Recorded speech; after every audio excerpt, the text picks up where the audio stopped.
So when I left the company, it was probably one of the highest months we ever had. Awesome. It was really optimized at that point. Congratulations on that. Thank you. All right, so let's move on from that specific topic. Let's talk a little bit about the topics you wanted to talk about. Using their AI and all of the different tools that they have, we're actually able to increase our revenues 3, 4, and 5 times. We're not only weathering the storm, but we're actually growing right now. So I know you want to talk about dealing with those Google algorithm updates. So we discussed a lot of that already. Right. So what would be your biggest advice for somebody brand new, like you were 11 years ago, and got hit by a Panda update or whatever that was? What would be your biggest advice towards what should they freak out? Should they just run and give up everything? My biggest advice would be to read the Google guidelines, to watch some of these hangouts, to read white papers, and follow the best practices as best as you can. Don't try to take shortcuts. Do everything the way that Google asks you to do. And one of the things I often hear from people is, why do I need to satisfy Google? Right. And I say to them, it actually has nothing to do with the fact that it's the biggest search engine in the world by far, or that it's a conduit to tremendous amount of traffic. I tell them, Google doesn't make these guidelines because they're capricious or some engineer says it's my way or the highway. Google takes all these data sets, all this information, they put into their machine learning. And what comes out is not what aligns with a Google engineer, but what aligns with what visitors want, what makes for a better user experience. Right. So in a sense, Google has done the hard work. Now just implement what they're telling you to do. Which is interesting because you never really thought about Google when you were building your website initially. You were thinking about the users, I guess. Right. But yet, it took you to think about what Google's doing for you to improve it for the users. See what I'm saying?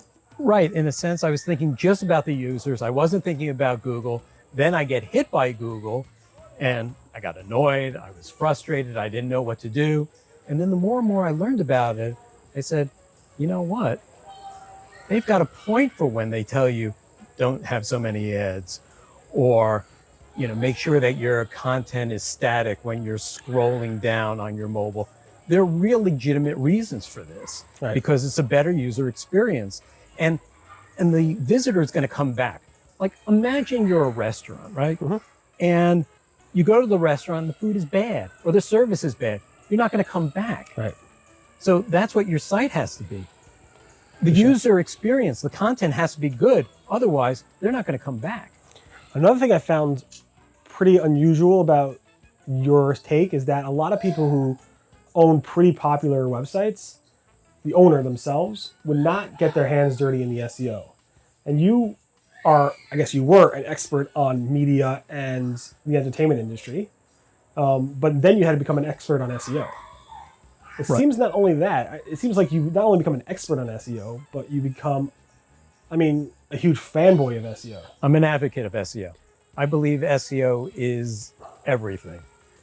You can have the best product in the world, the best content in the world, but if no one knows about it, it's meaningless. So you need SEO as a way to promote your content. You need to spread it around the world. People need to know that maybe you have the most accurate entertainment site, or you have the best stethoscope, or you have the best real estate company, whatever it is. You can't just tell people that, you need to show them. And that's really what SEO is all about. Right. So SEO is super important, obviously. Yeah. But it seems like a little bit more for you. I feel like you kind of love the industry. Is that me putting words in your mouth? Do you have a passion towards the industry? You still you still follow what's going on in SEO, even though you're not really owning owning the company anymore. So after I sold Gossip Cop, I went into venture capital. Right. So I invest in companies, I advise companies, I help them with their media, I make introductions with them to the media because that's one of the domain expertise that I have. But I also help grow them through SEO, because if there's a company that I really like, not only will I advise them, maybe I'll invest in them, but I want to help them grow because I believe in that product or the company. And so I just think that SEO is one of those things where anyone can buy ads, but that's not going to tell the full story. Buying an ad means that you have a lot of money. It may not be the best product. SEO, I truly believe over time will separate what's good and what's bad, whether it's a product or whether it's content. And how's the, so you're kind of like you're investing now in companies. That's recent, like about less than a year or so? Yes. How's that going? It's going well. Yeah, okay. It's going well. If you need somebody to invest in your company, I'm sure. If you have a tech company, sure, I'd love to see it. I'm looking at companies that verify information, that spot bots, deep fakes. Cool. All right, so let's move on to EAT. EAT is relatively new in the SEO world, I guess maybe like 3, 4, 5 years old or so. And obviously with the premise around your company, Gossip Cop, about everything was about authoritativeness, trusting the site, and so forth. But it seems like you were ahead of the curve there with your site before Google even.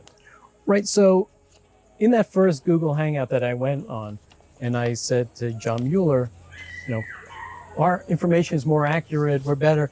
After he suggested all those ideas about things to think about when it comes to user experience and content, the last thing he said to me was something to the effect of, you may have the most accurate entertainment news site, and you may be a trusted journalist, but you need to prove that. And he meant I need to prove it not only to Google, but to my users. Mm-hmm. So the first thing we did was we went to our About Us page, and we listed very in depth all our credentials. And everyone who worked for me had worked at credible news outlets. So that was the first step.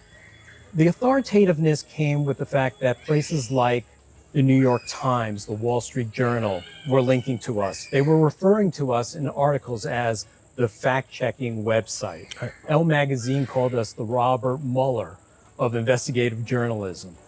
So that was beginning to help us with the authoritativeness, the links, and the mentions by celebrities on Twitter, and then outlets writing about the celebrities mentioning us on Twitter. For instance, you may have heard this story was true, but it's not true, and this celebrity thanked Gossip Cop for correcting the record. The last part was the hardest part, the trustworthiness. How do I do this? And that really was lingering in the back of my head for a long time. And I looked toward the rest of the fact-checking community for that, the people who were fact-checking for the Washington Post and other places. And what separated them was transparency. Completely listing where funding came from, who their sources were. And so I added that to the site about 2 years before I sold the site. Whereas the entertainment reporting is predicated 100% on a source tells us, Right. an insider confirms. Maybe true, maybe not. But who is that person? So what if you had an anonymous source? What did you do? Or you didn't? We would look really deep for third-party documentation that would help us. So for instance, a common narrative that the tabloids did over and over and over again was that Queen Elizabeth was skipping Prince Charles and making Prince William the next king. But that's actually not possible. The Queen can't do that. There's a thing called the Settlement Act of 1701 that says Parliament decides the accession is basically the next heir. Right. But to change that, Parliament would have to change that. So the Queen can't just do that. So the third party we would do is we would link to the Settlement Act of 1701 or the royal website, which talks about succession. So we would try to find every way we could to prove that you don't even need us to tell us this, or you don't need the spokesperson from Buckingham Palace or Kensington Palace to say this. The law prohibits the Queen from doing that. But we would also include spokespeople. And if we could, we'd get the celebrity to go on record. If we couldn't get the celebrity to go on record, we would ask the spokesperson to go on record and tell them, we're using your name. So your reputation is also on the line. Mm-hmm. And then not only did we mention them in the body of the story, but on the bottom of the story, we had a sources section that you could click on, and it would list, like you would see a term paper, All a the half citations. dozen citations to prove our point. And how do you do that with being first? Or first was no longer as important?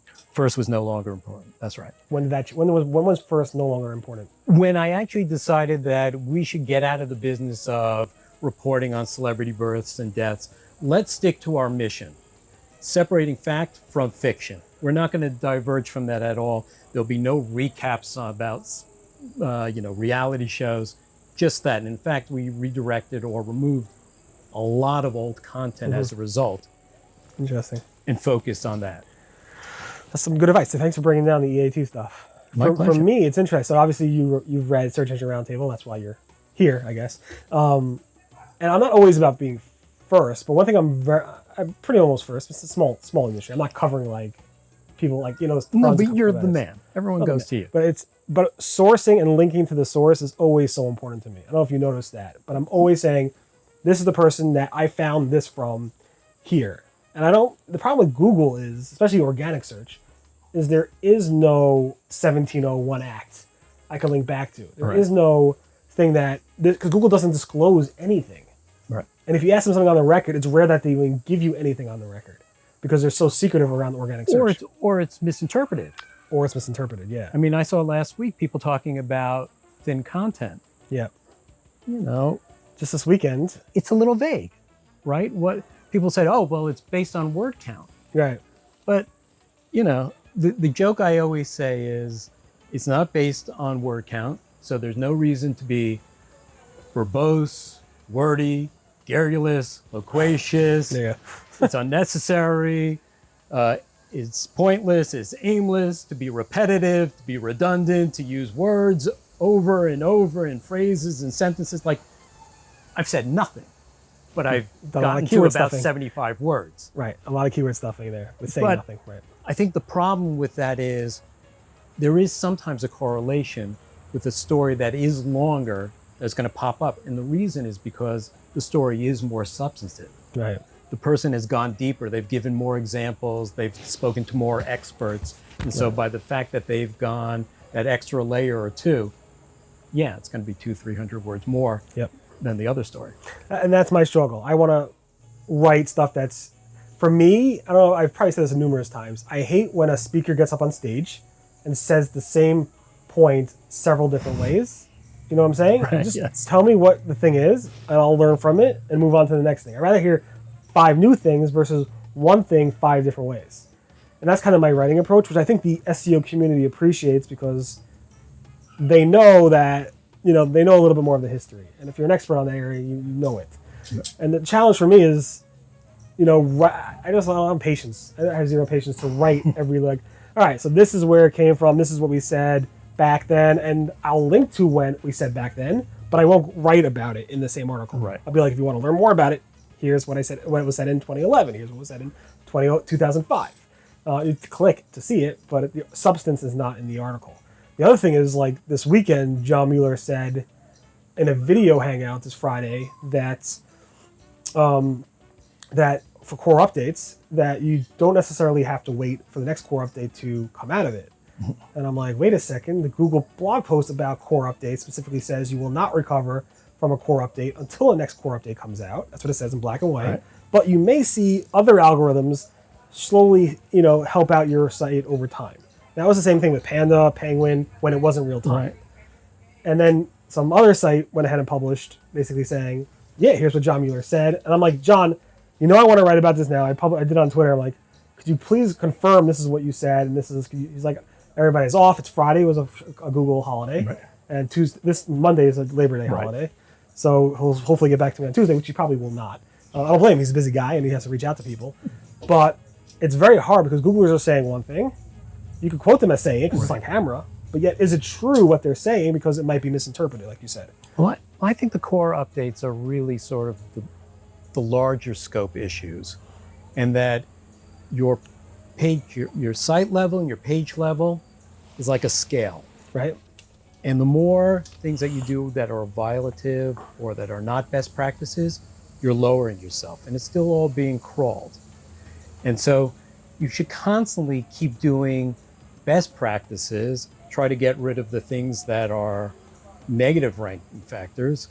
For instance, I think if a lot of sites got rid of pop-ups, and if they got rid of the over-monetization with extra ads, I mean, that's one of the things that drives me crazy. When people say, well, that site does better than me and they have a lot of ads, it's like, yeah, but they probably have a ton more positive pointing ranking factors. Right. But if they one day don't, they're going to end up in the same situation, or maybe they haven't been crawled yet and they're going to get hit. So it's always best to be on the up and up, thinking that you're constantly, every story, going to be weighed, and not wait for that core update. Right. It's funny because I was hit by the last core update, which and Glenn Gabe, you know him, so he's like, do this, do this, do this. I'm like, I know I could do all these. I write about this all the time, obviously. I know what I'm supposed to do, but I'm curious if I'm on that scale, like you were talking about. If I do nothing, will I just like, I'll pop out. I'm curious to test. I think my Panda updates, I've been hit by these things over the years. I've done nothing, and I just watch it. Because doing nothing versus doing something, if nothing happens in the next core update, which should be any minute now, right? Right. It will be interesting to see what I should do next. And it's more of an experiment. And it's my site. I'm not employing people on my site, so it's fine. I think for most sites, everyone's sort of on that bubble. The New York Times can withstand a lot of negative ranking. Fact, they can use banned words. The Washington Post for a while was over monetizing. I think they're better at it now. They can get away with that stuff. But most of us are sort of on that bubble. So why tempt it? Just do the best practices, follow the guidelines, and you will see, if you do that, slowly traffic starting to climb again. So keep at it. Listen to this guy. If you want your site to be a success and sell it for a couple bucks, do what he did, and maybe he'll invest in your company. Maybe not. Maybe. You never know. Anyway, if people want to learn more about you, contact you, reach out to you, please tell them how to do that. You can follow me at Michael Lewittes on Twitter or on LinkedIn, which I use quite a lot. Thank you very much. I appreciate you coming out here. Thank you so much. Hope your family's safe. Everybody's safe. You as well. Cool. So that was Michael. Rich history in entertainment, rich history in publishing, rich history in just the whole publishing world. And of course, now for the past 11 plus years, SEO. It's very interesting to get the perspective from somebody who came in, built a site, knew nothing about SEO, got slammed by Panda, came back, beat it all by reading and doing what was right in SEO. It's just really, really nice. It shows that people who do a hard and amazing job at what they know and what they love could really, really win big. So thank you, Michael, for coming out. Hope you guys enjoyed the interview, and I'll wait for the next one.